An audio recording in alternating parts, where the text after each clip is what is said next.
This is a demonstration of how to run the banked hours report within Office Space. To view this on Windows Media Player and to see the demo clearly, maximise the window and click the View Full Screen button on your Windows Media Player. Okay. The banked hours report is something that you will run at the end of each variable pay period and by the 12th of the month. It will only work once your service has been linked up to payroll, and it is only for managing extra hours paid to contracted staff or managing time owing in lieu.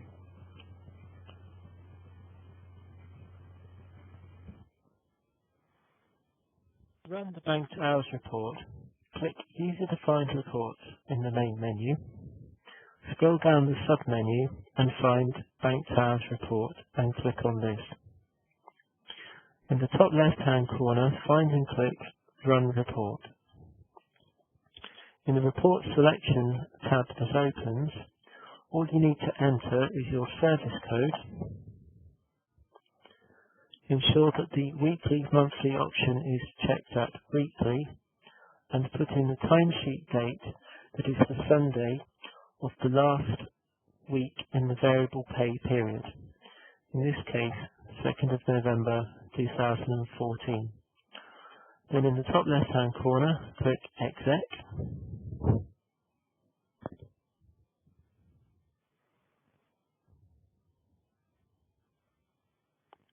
And this is the banked hours report.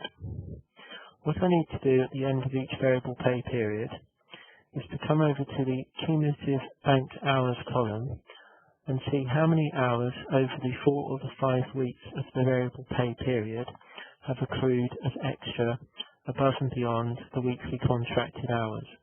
And for this first employee, that's been added up to 11.5 hours. If I choose to pay the whole 11.5 hours to this employee, I click on the top row of zeros in the Paid Hours Adjustment column to the right, and in the tab that opens, in the corresponding white box to Paid Hours Adjustment, I type in this case, 1130. If I click outside of the box, then click Save and Exit. In order to see what I've just done, I need to click Generate Data at the top, which is the same as Refresh. And then it will update the banked hours report to show that the 11.5 hours owed to her are now sitting in the Paid Hours Adjustment column, and therefore nothing is going to be carried forward into the next week or into the next variable pay period. For the second person on my list, I can see that they have 3.5 hours owed to them, which they've worked over their weekly guaranteed hours. In this case, I'm going to not put anything into the Paid Hours Adjustment column, and therefore 3.5 hours will carry forward into the next week and into the next variable pay period. For the third person on my list, they've got 16 hours owed to them. Now, in this case, the next week they want to take 8 of those hours back as time owing, and they want the other 8 hours paid to them in this pay period. So this time I'm going to click on the blue zeros to the right, and in the corresponding white box to Paid Hours Adjustment, put in there 8 hours. This time, when I click outside of the box, you'll see it's going to carry forward 8 hours, and the Paid Hours Adjustment is 8 hours. When I click Save and Exit, I'll then click Generate Data again, so that I can show you the change.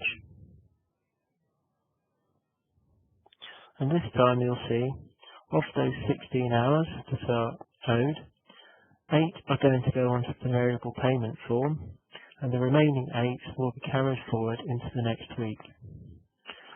The next person on my list is actually minus 1.5 hours. This means that they have fallen short of their weekly contracted hours by 1.5 hours. What I mustn't do is put anything into the Paid Hours Adjustment for this person.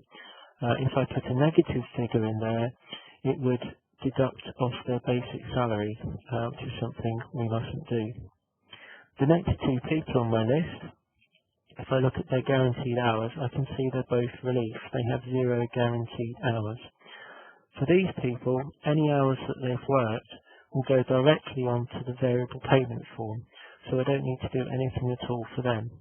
In fact, for relief, if I actually do put anything into the paid hours adjustment column, then they might end up getting paid twice. So this banked hours report is purely to allow you to have control over what is paid to your contracted staff as overtime.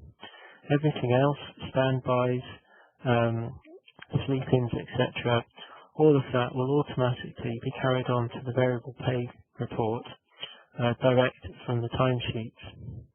So that's the job done. That's all I need to do, other than wait until the analysis is run of the variable payment report, and then I would just need to check that it is all accurate. And that is all you need to do.